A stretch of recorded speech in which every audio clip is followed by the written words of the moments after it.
สวัสดีครับทุกคนสบายดีพ่อแม่พี่น้องทางเมืองไทยหมดทุกคนเมื่อวานนี้ก็หลายคนคงจะได้เห็นข่าวกันแล้วทุกคนเรื่องของอ่าอากาศยานไร้คนขับบินวนอยู่ที่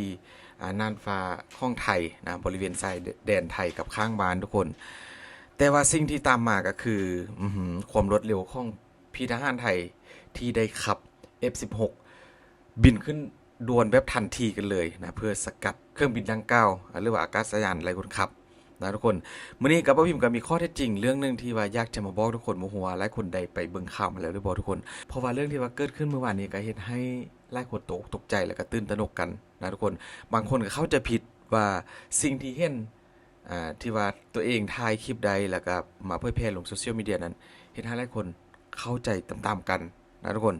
ก็จะไปรับชมคลิปทุกคนมื้อนี้ก็ข้อกำลังใจได้ช่วยกดติดตามให้ได้นะทุกคนมันจะวุ่นวายแบบใดทุกคนกับคลิปที่ว่ากับเรื่องที่ว่าเกิดขึ้นเมื่อวานนี้เดี๋ยวเราไปเบิ่งคลิปแล้วเราจะพูดคุยเรื่องนี้กันไปเรื่อยๆทุกคนแล้วก็การเตรียมความพร้อมของพี่ทหารไทยหลังจากที่ว่ามีสิ่งนี้เกิดขึ้นมีเรื่องนี้เกิดขึ้นกับความพร้อมแบบโอ้โหสุดยอดจริงๆทุกคนไปนี่ทุกคนนี่แหละคือสิ่งที่ว่าเห็นให้หลายคนเข้าใจผิดนะทุกคนก็คือตัวปัญหาอ่า นะทุกคนนี่ก็เป็นคลิปที่ชาวบ้านที่ว่าเข้าอยู่บริเวณใกล้เคียงนั่นแหละท่ายใด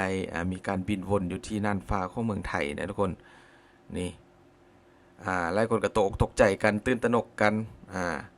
อกอกสั่นคนเสียคนที่ว่าอยู่ไกลบริเวณนั้นทุกคนเพราะว่าบินมาต่ำมากนะทุกคนแล้วก็มีเสียง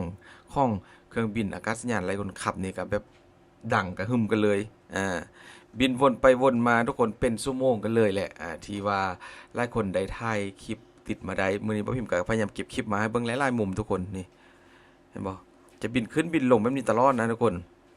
เดี๋ยวเราจะมารู้ความจริงกันว่าสิ่งที่ว่าเกิดขึ้นนี่มันคืออะไรนะทุกคนหลายคนก็อาจจะอ่าเข้าใจแบบผิดๆแด้นะนี่ดังนั้นก็คือแบบบ่ได้รอช้าทุกคน F16 ของกองทัพอากาศไทยก็รีบขึ้นบินสกัดทันทีบริเวณที่ว่าได้พบสิ่งดังกล่าวบินวนไปวนมานั่นแหละทุกคนนะขึ้นไปจำนวน2ลำกันเลยนะบอกเลยว่า F16 ของเมืองไทยนี่โหดมากทุกคนนี่เบิ่งภาพใกล้ๆกันทุกคนนี่เลยนะ F16 6ที่ทุกคนได้เห็นก็คือหน้าตาแบบนี้กันเลยก็ถือว่าโหดดุดันจริงๆนะทุกคนพี่ทหารไทยกองทัพไทยก็ได้รีบบินขึ้นเพื่อจะไปสกัดทั้ง2ลำนะทุกคนบินด่วนกันเลยมาโอ้โหมันก็แบบจะเต็มไปด้วยความตึงเครียดแล้วนะทุกคนพอมีเรื่องแบบนี้เกิดขึ้นกับกองทัพไทยก็บ่ได้น้อยหน้าก็คือแบบบ่ได้รอช้าได้รีบค้นเอายุทโธปกรณ์เตรียมไปตึงบริเวณชายแดนไล่ๆจุดกันเลยตอนนี้ก็เข้มข้นแหงบ่ว่าจะเป็นอยู่ที่บ้านของบ่พิมพ์ก็หนักหน่วงไล่นะทุกคนบ่พิมพ์ก็อยากจะทำคลิปอยู่ทุกคนแต่ว่าข้อบ่ทำก็แล้วกันเพราะว่าบ่พิมพ์ข้อทำคลิปเกี่ยวกับเมืองไทยอย่างเดียวนะทุกคนนี่โอ้โหรถทั้งพี่ๆทหารก็เตรียมกันเลยทุกคนชีวิตนี้เพื่อชาตินะทหารก็ไล่นายไล่ร้อยนายไล่พันนายกันเลยทุกคนแบกสัมภาระกระเป๋าอาวุธทุกอย่างเตรียมความพร้อมนะก็คือที่ว่าทุกคนได้เห็นนั่นแหละก็เมื่อวานนี้ก็ตื่นตกอกตกใจกันหลายทุกคนบ่พิมพ์ได้เห็นก็ตกใจเพราะว่าพิมพ์ก็หยุดทำคลิปเกี่ยวกับชายแดนไทยไปประมาณสัก3วัน4วันนี่แหละปรากฏว่าเมื่อวานนี้มาด้วนเองทุกคนก็เลยว่าเตรียมคลิปบ่ทันนะนี่มีการเดินเท้าเข้าไปทุกคนเดี๋ยวบ่พิมพ์จะมาเว้าฟังว่าสิ่งที่ทุกคนได้เห็นอากาศยานไร้คนขับนั้นมันคืออะไรนะทุกคนนี่พี่ทหารก็ได้เกี่ยมทั้งหอเฮลิคอปเตอร์และไล่สุดกันเลยกองทัพบกกองทัพอากาศอาวุธครบมือพร้อมลุยทุกสถานการณ์และก็พิเศษคลิปนี้ทุกคนเดี๋ยวเราจะได้ยินคำพูดคำหนึ่งของนายทหารของเมืองไทยนะทุกคนที่ว่าเข้าได้พูดเกี่ยวกับเรื่องของดินแดนหรือว่าเขตแดนของเมืองไทยบอกเลยว่าฟังแล้วรู้สึกแบบมันมีพลังนะทุกคนมันมีพลังจริงๆเดี๋ยวทุกคนก็จะได้ฟังเดี๋ยวพี่จะเปิดให้ฟังนะทุกคนเดี๋ยวก่อนอื่นเราไปเบิ่งการเคลื่อนย้าย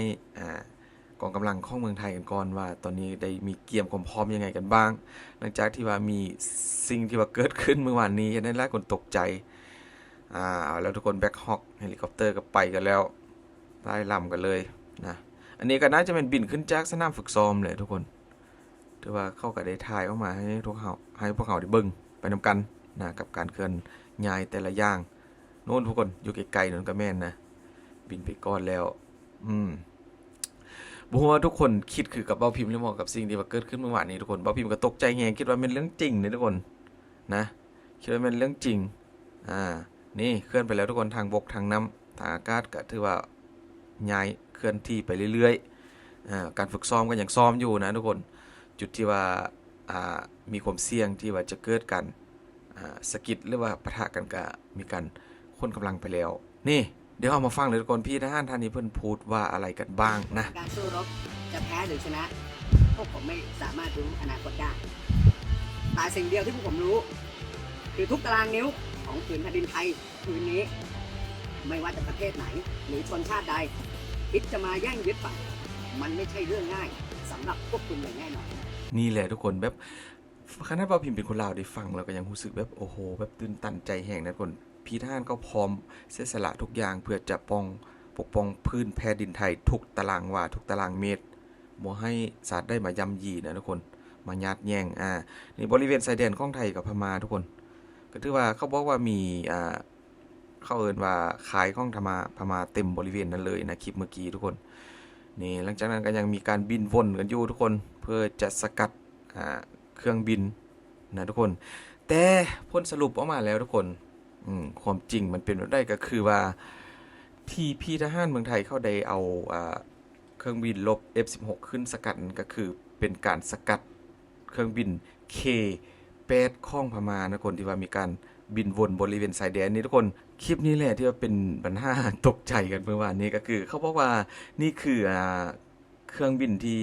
หลายคนตกใจนะทุกคนก็คือว่าเดี๋ยวว่าพิมพ์จะอ่านให้ฟังนะซึ่งว่าเขาก็ได้เขียนรายละเอียดลงเมื่อวันที่6ผู้สื่อข่าวรายงานว่าจากกรณีที่โลกออนไลน์มีการแห่แชร์คลิปภาพวิดีโอการสัญญาณทำการบินอยู่ในพื้นที่จังหวัดกาญจนบุรีจนทำให้ชาวบ้านตกใจพร้อมกับตั้งคำถามว่าอากาศยานนั้นคืออะไรเพราะมีลักษณะคล้ายโดรนและเป็นของใครเพราะเกรงว่าจะเป็นข้องกองกำลังไม่ทราบฝ่ายที่มาบินอยู่ในพื้นที่เขตประเทศไทยหรือไม่ประกอบกับเป็นช่วงเวลาที่ใกล้เคียงกับ Facebook ของกองทัพอากาศไทย Royal Thai Air Force นะระบุด่วนเมื่อเวลา 12:15 น.กองทัพอากาศได้ส่ง F16 จากกองบิน 4 ขึ้นสกัดอากาศยานสมรรถนะสูงมีทิศทางเข้าไกลแนวชายแดนกาญจนบุรีล่าสุดจากแหล่งข่าวของกองทัพไทยระบุว่าจากการตรวจสอบพบว่าคลิปดังกล่าวที่ชาวบ้านมีการถ่ายใดจากพื้นที่จังหวัดกาญจนบุรีนั้นเป็น UAV หรืออากาศยานไร้คนขับของกรมแผนที่ทหารกองบัญชาการกองทัพไทยโดย UAV ลำนี้ใช้เพื่อปฏิบัติภารกิจถ่ายภาพทางอากาศสำหรับ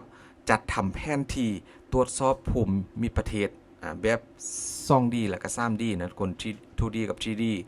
สำรวจพื้นที่ห่างไกลโดยไม่ต้องใช้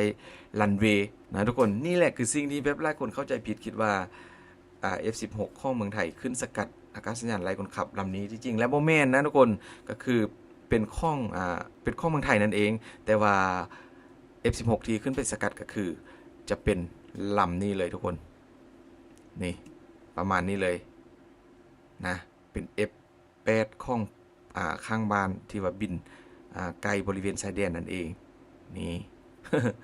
แล้วหลังจากนั้นก็มีการเอาอากาศยานไร้คนขับของทหารไทยได้ลงจอดในคนนี้เลยหน้าตาก็จะเป็นประมาณนี้นะถ่ายไปไกลๆนะทุกคนนี่คือคลิปใหม่ๆให้เบิ่งกันเลยนี่ก็ถือว่าลงจอดหลังจากที่ว่าบินนับชั่วโมงในการขึ้นสำรวจถ่ายเรดาร์ 3D 3D นะทุกคนนี่